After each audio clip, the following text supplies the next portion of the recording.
Hello and welcome to Plot Twisters. This is a podcast where we take movies and twist the plot to see if we can make them better. And if not, more Californian. At the moment, we're talking about teen movies from the 80s. On this episode, The Wizard from 1989. I'm Emma and I love the Power Glove. It's so bad. I'm Anderson. I'm on the 6th Palace of Hyrule. Yeah, I got past the River Devil. Hell yeah. Hell yeah. Have you ever played Zelda? Is that what that is? Is that a quote? Is that what he was playing? Oh boy. I'm going to take that as no. No, you know what? You shouldn't take it as a no because I can tell you this for free, okay? Oh. Zelda, especially the one that's top down and you have to use a candle to burn bushes and then you go into stairs and you go into the different castles and stuff. I've totally played that game millions of times and I even beat it. So I didn't realize that Hyrule was, I didn't understand that. I didn't realize that quote was Zelda. Are you a Zelda man? So there's this thing, me and my brother often talk about this, which is that we both lost out on having a Nintendo childhood. And as people who are in later life massively into video games, he is in fact a video game designer. Not having a Nintendo childhood, it turns out, is a big deal. We both had Game Boy Advances, so we played Pokemon, which is good. So I was in on that. But we didn't have. I never played any Zelda games as a child. But great news, I have more than made up for it as an adult.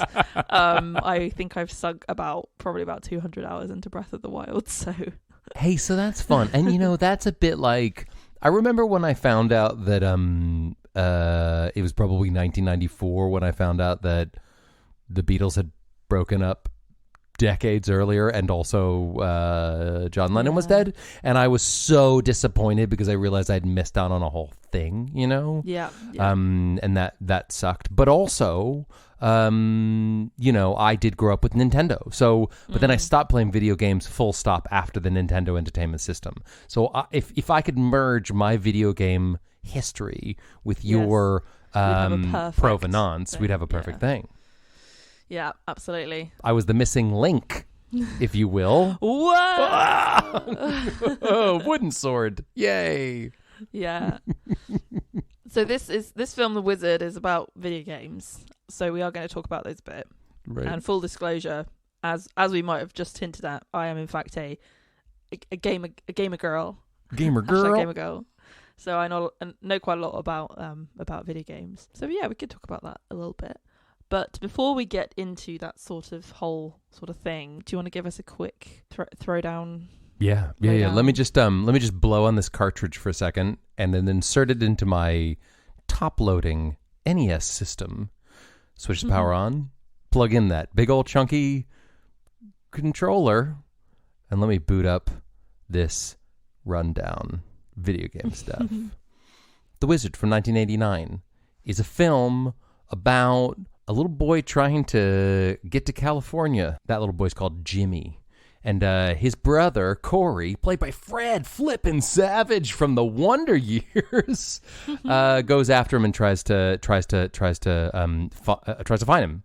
He ends up finding him, and then he ends up going on this adventure that ultimately leads him to the video game championship.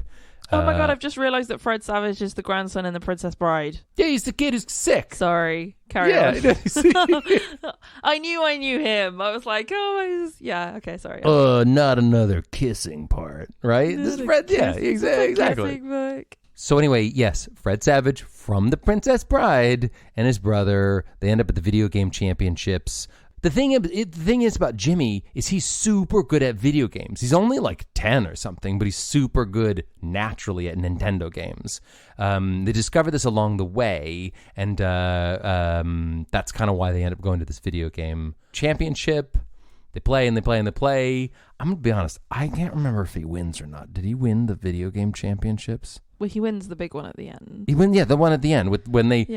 This movie is about Nintendo, but it's basically a commercial for Mario Brothers 3, right? Which, by the way, that movie came out to coincide with this film. So it was like a launch for this new video game.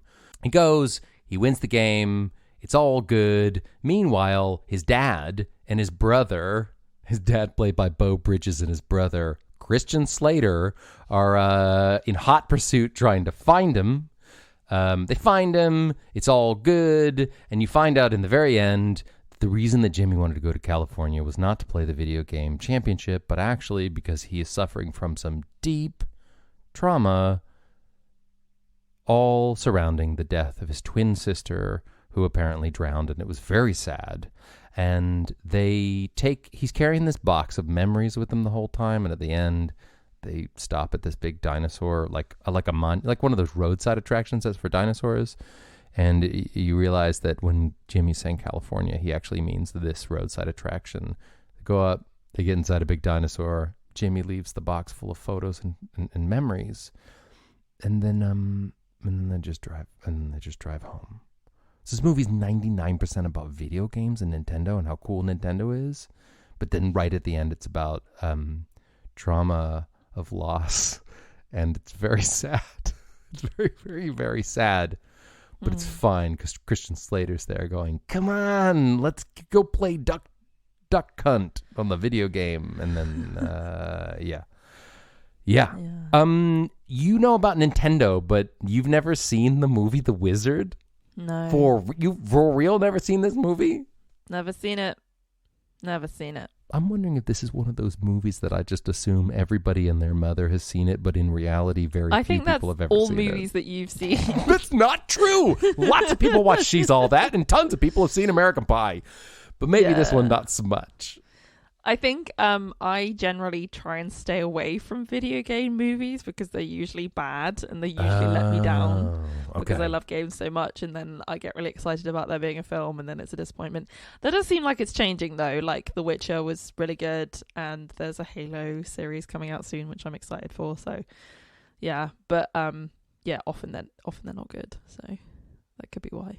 Well, okay, so I guess it was just me who watched this movie because this is one of those movies that I've probably watched every couple of years since I was a kid. And like, yeah, because all right, it was the right age. I'm going to have to be careful. All right, first of all, if you want to... Don't want to damage our friendship any squish it. If you want to... ruining your childhood. You cannot ruin my childhood any more than you already have, okay? Oh, boy. No, in the reality, whatever you thought about this movie is fine. And I'm not asking what you thought yet because we'll get to that in a second. But the reality is some things in life, they are yours to cherish no matter what, okay? This is a jewel in the nostalgia crown that I wear to remind me of who I am, right? And I remember watching this movie when I was a little kid. It came out in the late 80s. I was a little kid. We had it on VHS. And I watched it, and then I later watched it as a teenager, and then I later watched it as an adult. Maybe I was doing something in the background. Maybe I didn't, fully pay attention to it. But I want to share this, okay, about my experience with the movie The Wizard, and then we can talk about Nintendo and why you didn't like it and stuff like that.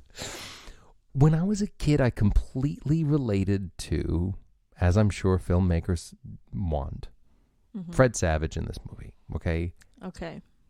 And we got Mario 3 not too, long after this movie. And so Mario Brothers 3 is one of my favorite video games of a short list of video games that I ever played in my life. So I remember thinking, how cool is this? There's a movie about a video game, and the video game that I own is awesome, and I love this, right? Flash forward, I'm a teenager. I'm watching this movie again. I'm now feeling nostalgic about Mario Brothers 3, okay? Yeah. So I'm watching this movie feeling a little bit nostalgic, but also feeling disgruntled and being a teenager. And who do I now relate to? Christian Slater, okay? I'm watching him in other movies like Pump Up the Volume, and soon in things like that movie, The Interview with the Vampire. And I'm watching all these cool movies, and Christian Slater's a cool guy, and he's like the older brother who's a bit like, we gotta save my little brother. Flash forward even farther, now I'm a grown-up, and I'm feeling hella nostalgic for my childhood and for Mario Brothers 3, the cool game that I used to play when I was a kid. And I still think Christian Slater is cool, and I'm loving it. Final flash forward, and that's it. I watched this movie for the podcast. You didn't relate to Beau Bridges. And Beau Bridges, me and Beau Bridges. All right. I am going to sound like an old man here, but like... You always sound like an old... Come on. Where's my pills? I need my pills for my brain tonic. And also the 40s. Remember the do-what-to-see? I said I wasn't going to make fun of you for being old anymore. I'm sorry. I apology accepted. I didn't relate to Bone Bridges, but I did for the first time see the trauma part and the kids part. I related to a parent perspective and just how dang sad the movie really is. This is a sad movie about a divorced couple who had kids, and then there's this, and Jimmy's like a half kid. What do you call a kid with half brother? Thank you. It's a full kid. He's just, they only have one dad.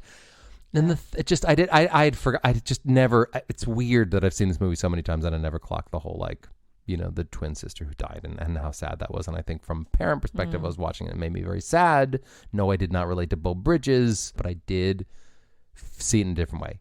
My point is, this movie has lived with me for a long time. And every time I watch it, I see it from a different life perspective. And I like that. And I know this is a big Nintendo ad, but I still kind of like this movie. What did you think? I was really intrigued to hear what you had to say about it, and I think I kind of guessed, but I was really split on how I feel about it. Actually, I think I was very conflicted, because I think for me there's definitely that disappointment that I so often feel with expecting it to be a certain way and then it not meeting that expectation, right. And particularly but then maybe I subconsciously counteracted that because of what I mentioned earlier, which is my knowledge that often video game movies are bad, right? So that maybe helped lower my expectations a bit. I don't know. So yeah, it wasn't quite what I was expecting, but I think there were moments that I really enjoyed. I don't think it's about video games very much. I think really. they're in there, but I didn't really feel like the writers really understand games very much, and just things like some of the terminology they were using didn't really make sense. There's a bit where they're describing things in the level and it felt a bit forced. There was a bit where they completed the second world, and I just don't know if you would say that. I think you would say level. I mean, I don't know. Anyway, it's just there are just little things like that made me feel a bit I don't know if this is about that, but anyway. But I think some of the emotional core did really land, but they did also make it quite confusing. So the family structure is quite confusing with the fact that the dad has two older sons and then a younger son with the wife, right? And then then there's his stepdad as well, and that was a bit difficult to get my head around. I also wasn't entirely sure about Hayley's character. She was a bit weird to me. It kind of reminded me of it did feel quite familiar. I feel like I've seen that idea in other things, right of two kids going, oh, we need to make a business out of this other person doing something. Yeah, so I'm not hugely sure. I think also, so that this was directed by the guy who did Malcolm in the Middle.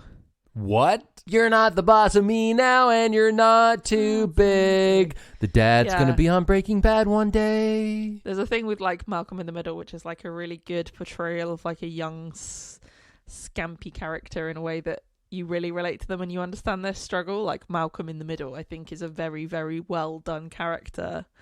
And I did feel the same, actually, about Corey. You do connect to him and you do sort of sit with him and his struggle. But then the plot was a bit all over the place. Yeah. And a lot of it felt really implausible to me as well. And I suppose here's the main thing, right? I think that with a film, it's okay for things to be implausible as long as you make it clear that that's because of the world that the film is being set in. Right. It's the story world, rather than it just being, we needed it to be like this so that our script works.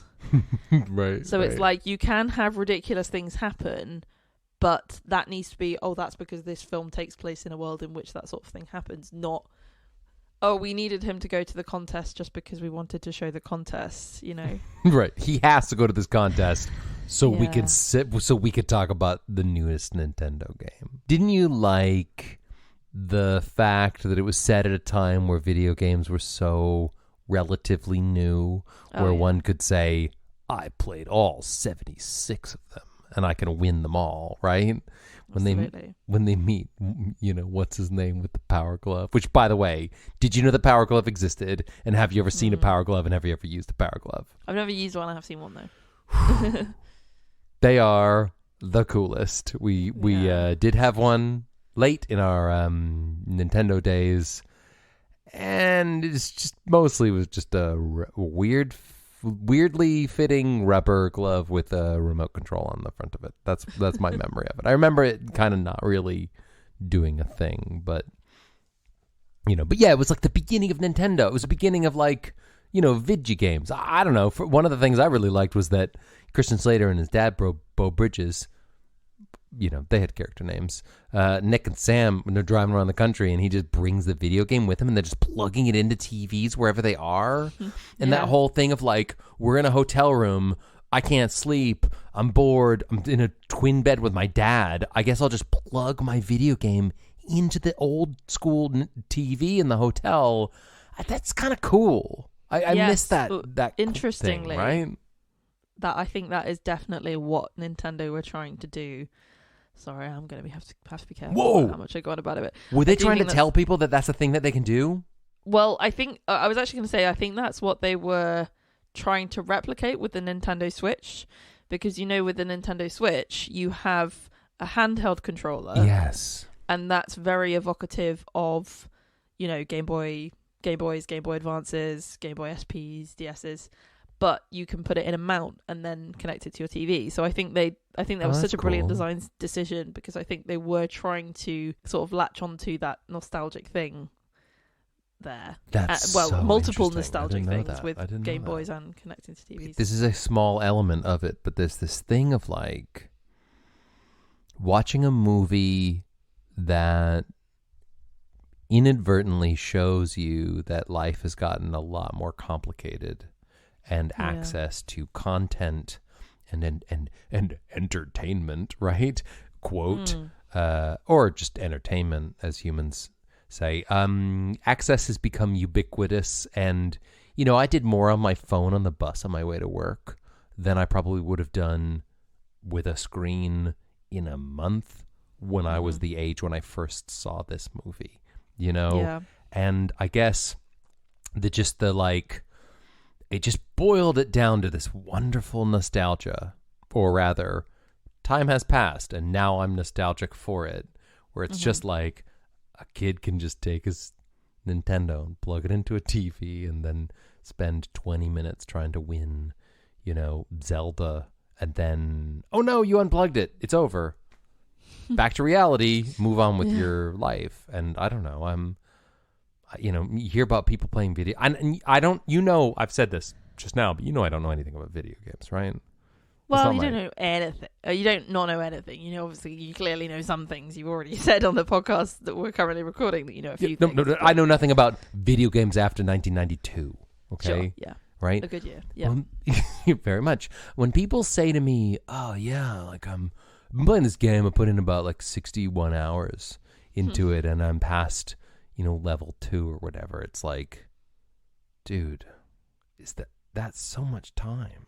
Oh yeah, you would be you'd be pretty appalled looking at my list of clocked hours on certain games.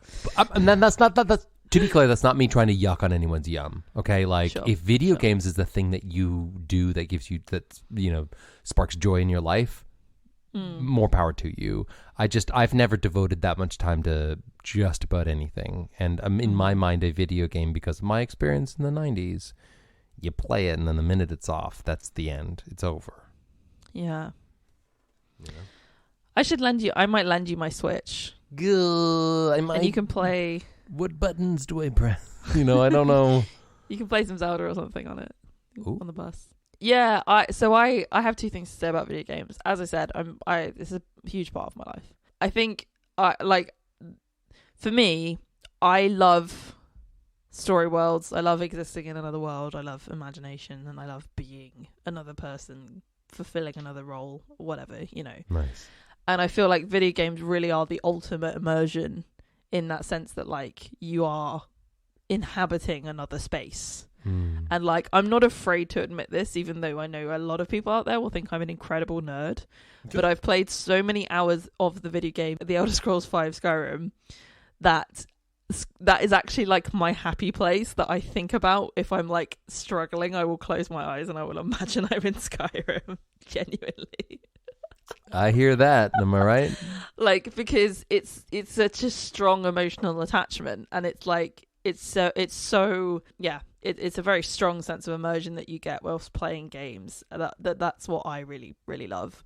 But I think for me, the other thing is connection. So many relationships in my life have been forged on the battlefield in a video game. I think probably the most notable one is my relationship with my brother. Is like we have spent so much of our time playing games together, and like that was what we did when we were kids, was we would play cooperatively on games like Halo, and we just have done that intermittently. And like a really powerful emotional thing was when we were in lockdown and we didn't see each other for so long, but constantly we were playing games together online, and we were seeing each other digitally and doing things together and solving problems together and that kind of thing. Like it's such a powerful way to bond with someone, I think, and that's what I really like about it. But you are sharing a story with someone else. You are like living in another space that's just for you, that's been created for you. And so yeah, that's definitely like I think a large part of the emotional thing for me, but also just like I also just enjoy solving puzzles and shooting things occasionally, and it can be a very good emotional release and that kind of thing.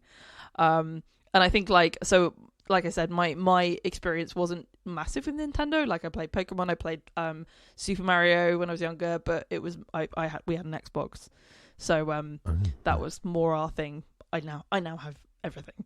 But yeah, that's the best thing about being an adult, is now I can afford as many games consoles as I want. Buy whatever I want. It's great. It's great. But I think again, a big part of it still for me as an adult is that nostalgia and that attachment with the experience I had as a kid.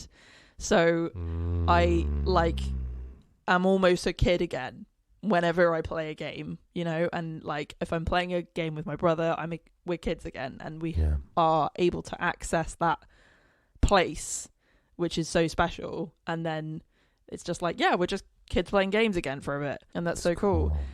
And I think like that's what is so interesting about this film to me in a way, is that it's like you have this very, very traumatized child who's going through something really difficult.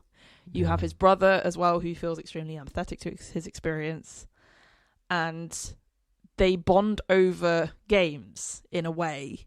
One of them isn't playing them, but the other one is. And I wanted to see more of that and how that works, because it's almost like it was there, but they didn't explain it. Yeah. If I had written this film, I would have shown how the experience of playing the games and why they appeal to Jimmy. How does the experience affect him? Right. And why does it affect him? Because there's a reason why people like games, and there's a reason why people can cope with playing games when they can't cope with other things. And I've been that person. Where it's the only thing I can really do, because it's the only thing I can understand. And that reason is escapism. It's you're in another place, you're in another world. So it makes complete sense that this child would feel that way and would gravitate towards games, and something he can understand. It's something he can do. It's something that makes sense. It's simple. It's colourful. It's joyful. It's straightforward. But they didn't do that. I hear you. That was the thing that was missing for me. How much do you know about the history of Nintendo?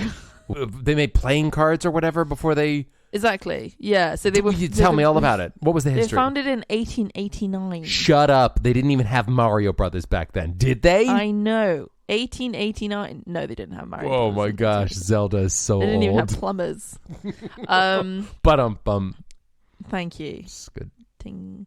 Yeah, 1889, they made playing cards, and they were called Hanafuda, which is a specific type of Japanese playing cards. Cool. And then they changed to making Western playing cards in 1902. Can you imagine, like, I need to get the new Nintendo cards in 1902. So then in the 1950s, Japan wasn't having a good time, so they were losing loads of money. Japan, so they partnered. In the 1950s. What had happened? Something. So they partnered with a company that was known for their work with children, and they began printing their specific characters on their playing cards. It's a you might have heard of it, a corporation that makes media for children. It's just this little company that doesn't goodness that doesn't own a lot of tiny little major niche IPs. Company. And make millions from their parks globally. Nintendo and Disney got together in the 50s and made playing cards with Baloo on them or whatever. Exactly. So they then, when they did that then started shifting their audience more towards children. So they then, because they were making children's films on cards. Mm-hmm. Then, because they were then focusing on that, they started making loads of toys. Right. So they branched out into specific toys that then the kids like. Then in the 70s, 80s, there was a couple of Japanese companies like Atari that were making consoles, were making video games. We had one of them. We had an Atari. Best logo ever. Atari's so logo cool. is the best logo ever. So then Nintendo partnered with Mitsubishi and started making video games. I know. Crazy, right? And then towards the end of the 20th century, suddenly there was this massive and I know this because I watched lots of YouTube videos about the history of video games and that kind of thing, by the way. There was a huge saturation of video games and consoles towards the end of the 20th century because everyone was trying to cash in on the same thing.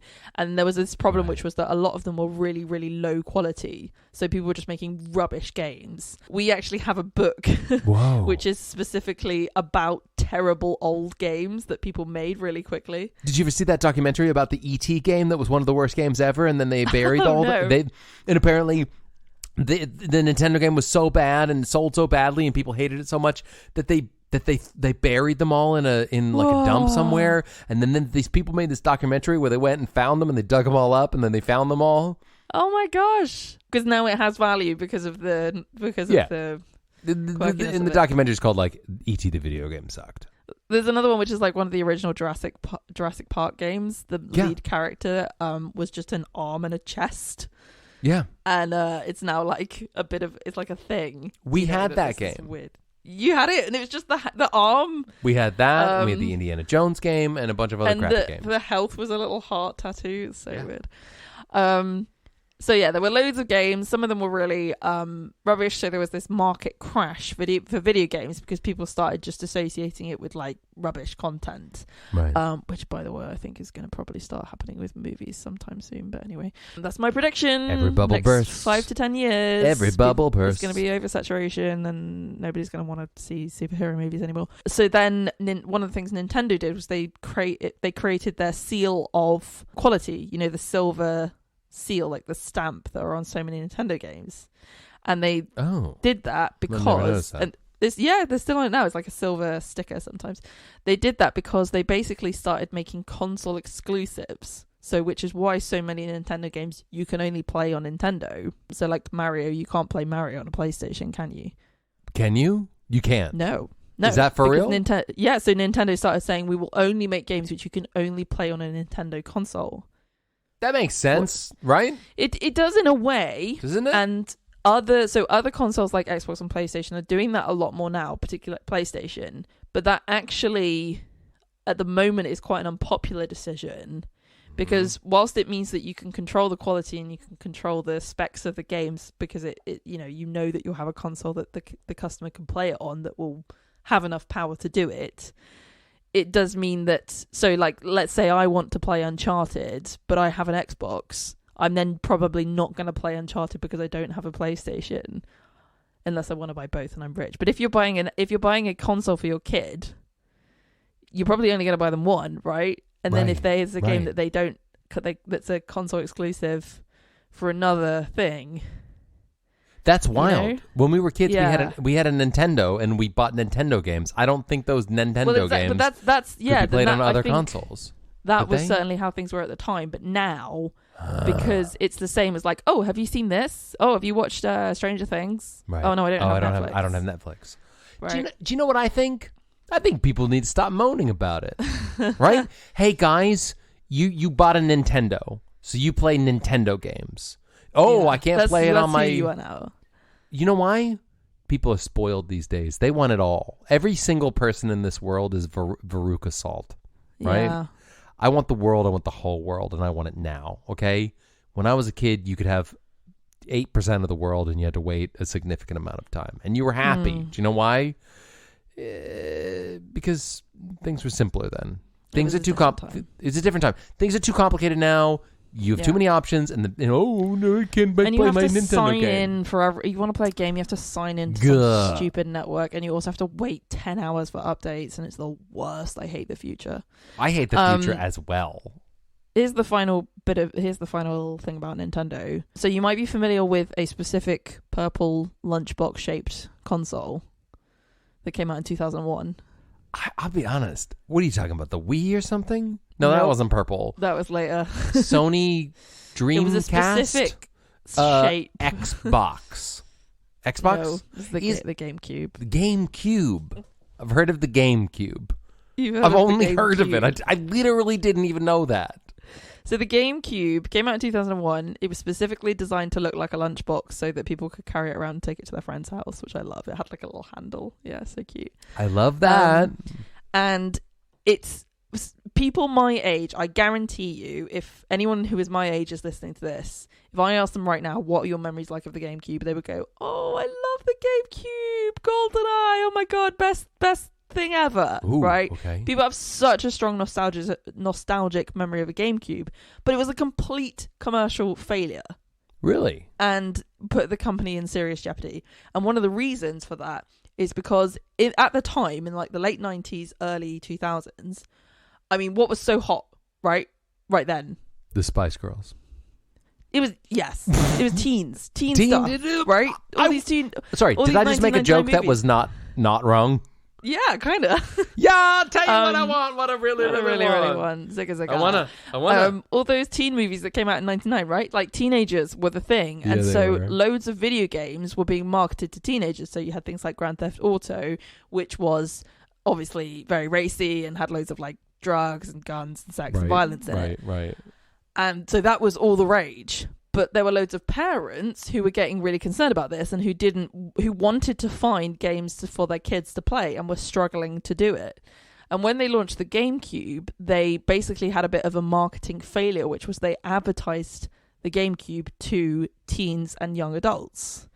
Right. And so, but whereas Nintendo historically has always been a brand for children and like, you know, all their stuff with Disney and making toys and stuff, and a lot of their games are actually much more suited to children. So the parents didn't want to buy for their kids because of all these video games about teen stuff and grown-up stuff. And then teens and grown-ups weren't buying them either. Running people down with their cars and, you know. Yeah. But the teens weren't buying them either because they were buying PlayStations and Xboxes. So it's a really interesting, to me anyway, it's a really interesting thing, the history of Nintendo, because it's like they do so much rely on nostalgia of even people in the like, you know, even for yourself, right? You would have been playing games which were just designed for the nostalgia of other people because of all this connection with children, and it's such an old company, and they also have this very protective image because it's like all their games that are console exclusive. And yes, this is very interesting. Dude, I love it when I love hearing you tell me the history of stuff that happened when I was a teenager but I didn't know about. You know what I mean? Like GameCubes, I should know the heck out of GameCube, but I don't. Yeah, you should. So it's too busy doing cool stuff and not playing cigarettes and skateboarding. Smoking cigarettes and skateboarding and working at Taco Bell. You know what I'm saying? Did you work at Taco Bell? No, I worked at McDonald's, but I had some friends who worked at Taco Bell. You worked at McDonald's? Yeah, for like 4 years. No way. Yeah, I could get you free burgers and everything. Whoa. It was awesome. And at the end of the night, however many chicken nuggets were left, Just put them in a bag, take them home. You ever eaten 60 chicken nuggets in a day? Is this why you're a vegetarian now? Yep. Yep. That's why. Yeah. You can't unsee what I've seen. No.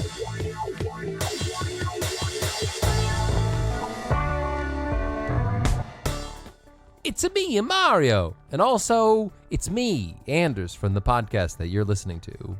Hey, do you like video games from the 90s? Did you ever have a GameCube? Do you know the difference between GoldenEye and the new version of GoldenEye, which I think was also called GoldenEye? If so, send us a message on one of our social media platforms. We'd love to hear from you. And also, maybe if you have ideas of movies that you'd like us to do, send us a message about that as well. Instagram and Twitter and Facebook at plottwisterspod.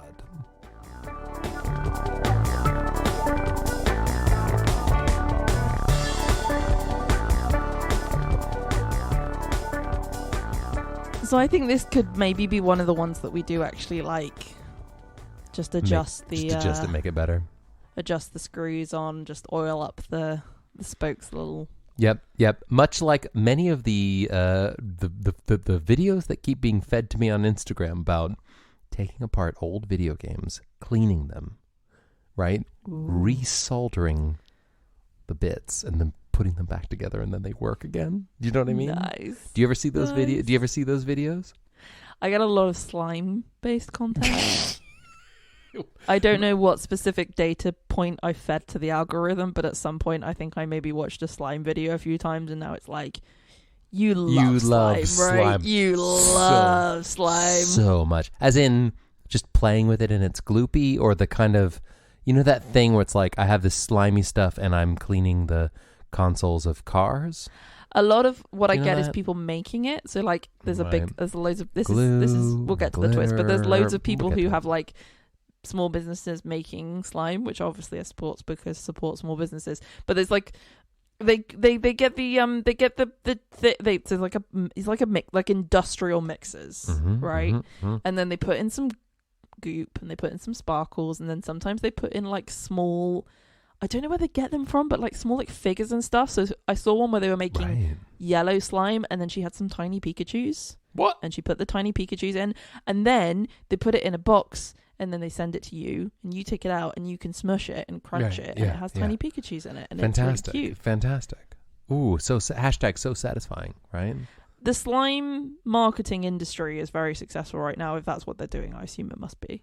I am being sold this stuff. I've never once in my life considered before, maybe I should buy slime, but like 400 TikToks later, here I am going, maybe I should buy slime. I wonder what the average household slime budget per year is, because it has to be at this point because slime is so huge. The average has got to be a couple bucks. Yeah. Do you have kids? They like slime. I have kids, but I'm fastidious and neat, and I do not like gloopy things in my house. So I'm choosing to not show them that type of content because I respect my carpet and couches far too much. But okay. The answer is yes. And also, I mean, I get kids. Everything's covered with glitter anyway. There's glitter. Sometimes I'll wake up and I'll be like, oh, my foot feels weird. And I'll look at it and there will be 12 stickers on my foot plus glitter. I found glitter in my belly button recently.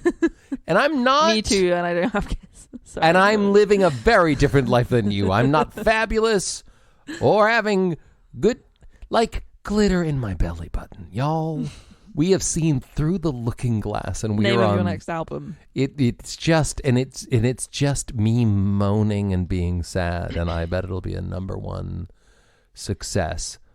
Your house is impressively tidy for someone who has children. Glitter shedding children. They're only allowed in the garden. Thank you very much. I'm a good dad. How do we make this movie better? So I've suggested, I think, some things already that I think we could do to make it better. I'll go into more detail and then you can talk. Okay, good. How does that sound? Love that for us. So I talked about how I think that the world of video games should be a good inspiration for exploring trauma. I think that good way that you could maybe, well, I say good, a way that maybe you could tie it in is that you could make it so that the Jimmy gravitates towards games. He, in this movie, there happens to be a console while they're waiting for a bus, and Corey says, hey, you should go and play a game to entertain yourself while I try and sort out some tickets. And he just happens Jimmy to be next good. to the console, and he just happens to play. So I think I think the problem with it works for the story. This is what I mean by saying it's annoying when it's like it's just for the story. I think it works for the story, but in terms of the emotional core, it's like I feel like it would land better if he was searching for it, and if he was gravitating towards games, he wanted to play them. We know that the older brother has a games console, right? So maybe a few scenes in which you see Jimmy playing on his brother's console first, and then the brother gets annoyed or something and says, "Stop it." Do you know what I mean? Yeah, maybe like here's what I'm thinking. Maybe like maybe Jimmy isn't talking at all. Okay. Yeah. Jimmy's basically not talking in the existing movie we just watched, but maybe he's really not talking. Maybe he is. Maybe we bear with me. Dial up the sort of trauma a bit, right? Okay. I know, but it's still a fun movie, sort of. But like he's just not talking and can't get it. He can't get through to him, right? And they visit him, he and his family, at the place that he's at, which I think it's a hospital, a couple times, and then the older brother happens to have the video game with him, and he plugs it in because they're kind of bored or whatever. And that's when he responds. And maybe he responds because maybe it's too on the nose, but maybe the game that they're playing is either called like Dino Adventure, or like maybe the character on the box of the game looks a bit like his sister or something. And then he like just is gravitated to it, starts playing a lot, and they go, oh my gosh, like Jimmy, look at him, he's actually like doing stuff. And he won't stop playing the game, but then through it, as he advances, he maybe talks a little bit more, and something like that. Is that what you're thinking? Yeah, totally. And then like maybe he gravitates more towards specific games, ones that have stories. Like they do talk about Zelda a lot, and obviously the whole thing about Zelda is like it's sister, a guy trying to rescue sister. I think is his wife. He's a princess, girlfriend, love interest kind of thing. So like I think it's like it's about somebody very specifically searching for something. Mario's doing that as well. Whoa, they're all doing it, right? Yeah. So there's something there, He's like, it likes, maybe like he doesn't find the princess, and then he gets really upset about it. I wonder if maybe exactly, and maybe in this movie, the dad, Beau Bridges, is in a legal custody battle with his ex-wife, and they're trying to win custody, and that could be happening as well. Again, that doesn't make the movie more fun, just for the record, okay? But if this movie is about a family that's been torn apart by trauma and divorce and stuff, and they're reunited through the power of video games, and for them to connect through the power of video games, I don't know, I'd watch the heck out of that movie, right? Yeah. Especially if they're trying to sell me a new video game called Mario Brothers 3 at the end of it. Can the product placement still be in the movie? I mean, I think so. Right? That's fine, right? That's fine. It happens all the time. It still happens, right? Maybe it's more subtle, but it happens. No, not really. It's still just as... I mean, so I think I've mentioned before, one of my favorite video game movies is Free Guy, and the product placement in that is very well done. It's very obvious, but it's very well done. It makes it really good. So we've made a sad movie, by the way. Yeah. So that's that. Can it get happier at the end somehow? Yes, I think so. I think there needs to be something like, so he wins the video game contest and then he leaves, and that's the end of the video games discussion forever. That's it. Now, you and I have a thing that we like to reference every now and again, which is extremely niche, relating to video games. Do you know what I'm talking about? So there's a TV show. It's on Apple TV Plus. Called Mythic Quest. Yes. And the one episode that's good of that show. Episode 5. Yeah, it's a TV show about a video game development company. Dark Knight. What's it called? You remember what it's called, and I'll explain what the show is. So the show, so Mythic Quest is a show about a video game development company. It's from the same people who did It's Always Sunny in Philadelphia, and the whole show is set in present day. It's all like, current. It's continuous in the sense that it has a start and a finish of like the same, set of characters, the same environment, blah blah blah blah blah. And then for some reason, there is one episode in the middle of the TV series which is completely different. I remember what it's called. Past. What's it called? Dark, Quiet, Death. Yes, Dark, Quiet, Death. Absolutely. It's set in the past, and it's about it's the same building, isn't it? It's the same building that the video games company is currently in, and it's set in the 80s, I think. Yeah, 80s, and it's the story 90s, of something. two video games developers making this game called A Dark, Quiet, Death. And for some reason, it's just like the most beautiful, moving, emotional, resonant story ever. And it's so good. And then the episode ends, and then it goes back to this other story. It's which like is a film. It's like a film in and of itself. Yeah. And it's just mad. And we both separately discovered it, and then we both like, oh my god, episode 5 of Mythic Quest is the most amazing thing ever. And I think one of the really wonderful things about that episode is such a niche reference. Hopefully I've explained it well enough for you to get it. Nailed it. One of the things that's so lovely about it is that it's about a very specific point in time where games were so exciting and they were so new and there was so much opportunity and room for growth, and the industry hadn't been dictated yet how the industry was going to go. The rules and the conventions hadn't been decided yet. So it was like this open, free, wonderful land of opportunity. And the fact that this specific story is set, it's like a romance set in this time about these people who have this vision, and one of them is more business minded and the other one's more creative minded, and how they're navigating that and kind of going, well, should it be more this way or should it be more this way? It's just really wonderful. And so what I want to do is I want to lift a bit of that. And I want this to be the origin story of someone who goes on to create something amazing. I want Jimmy to grow up to be or maybe actually Corey. Maybe Corey grows up to make a story or to make a game or to set up games company sets up with Jimmy. I don't know. Do you know what I mean? Like there needs to be a part 2 to this. Yeah. Which is that we found a way to connect through games, and then we took it with us through the rest of our lives. I love that. And I think that, oh my gosh. So Corey or Jimmy grow up and they create a video game that carries on their story. I mean, like, what if it's a story about twins that are separated? One goes to like one universe and the other goes to the other universe, and they have to find their way back to each other. Your sister is in another castle. Right. Oh my gosh. Your twin is in another castle. And they don't have to be overt about the fact that, the actual stories that one of them died, but like it's more about like a play on color and dark and light and joy and sadness and all of that. And the sister, I mean, geez, I have to say one more video game. When I was a Nintendo man, right? Back in the day, there was an amazing game called, are you ready for this?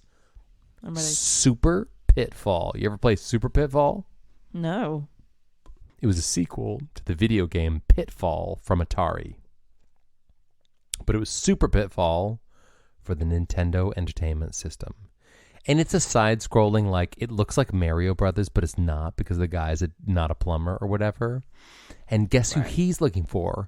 He's looking for a princess who maybe is his sister. I can't remember.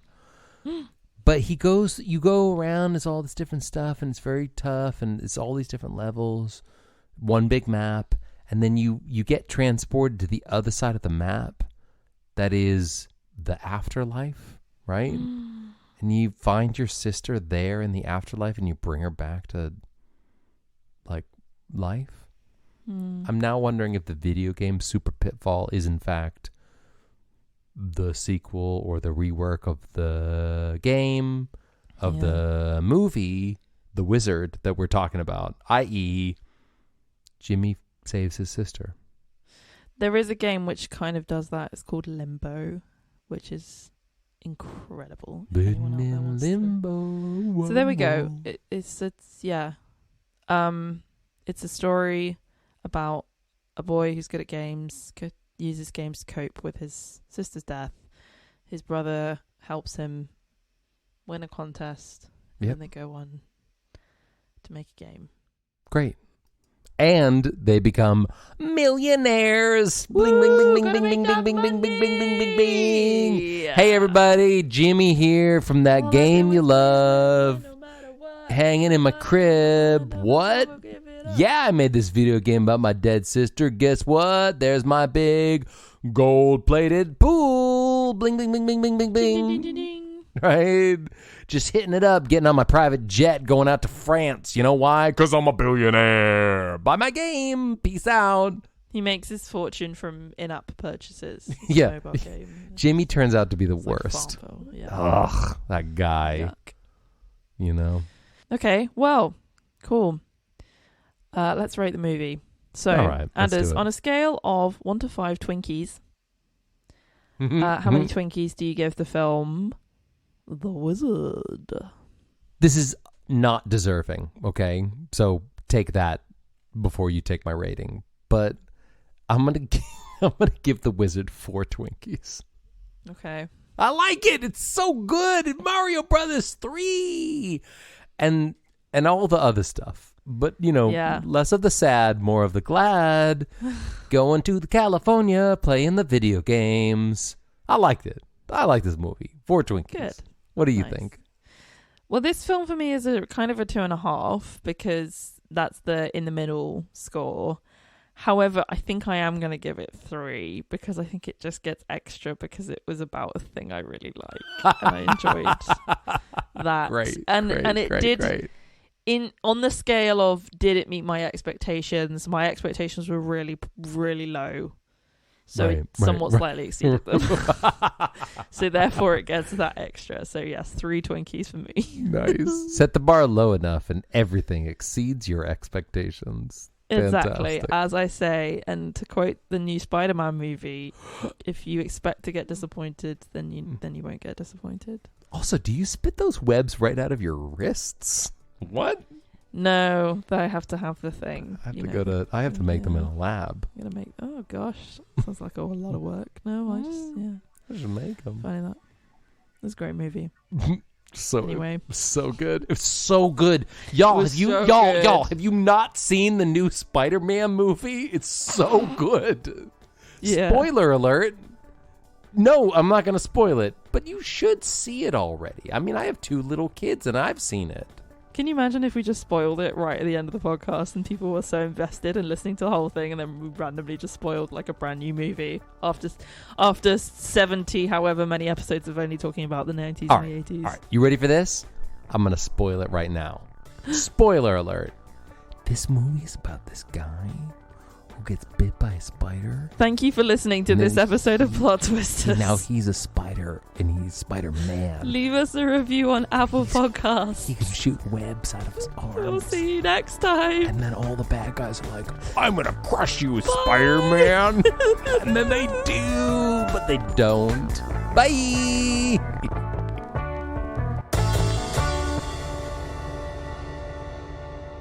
Da